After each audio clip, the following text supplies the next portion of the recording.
पीछे जाऊंगे।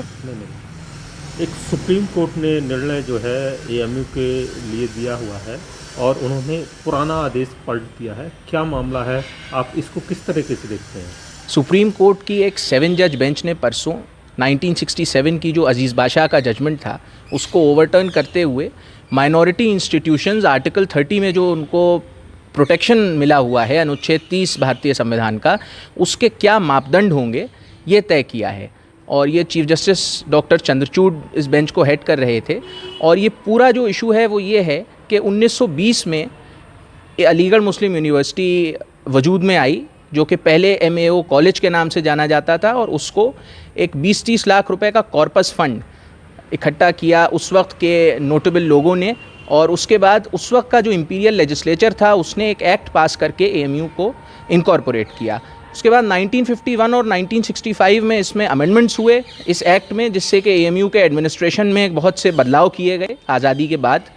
इसको अजीज़ बादशाह नाम के एक शख्स ने 1966 में सुप्रीम कोर्ट में चैलेंज किया, जिसमें 1967 में ये जजमेंट आया कि अलीगढ़ मुस्लिम यूनिवर्सिटी माइनॉरिटी इंस्टीट्यूशन नहीं है।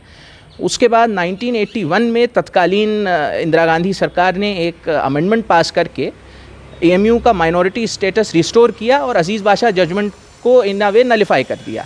फिर 2005 में AMU ने एक रिजर्वेशन पॉलिसी इंट्रोड्यूस की, जिसके अगेंस्ट डॉक्टर नरेश अग्रवाल ने इलाहाबाद हाई कोर्ट में एक रिट फाइल की।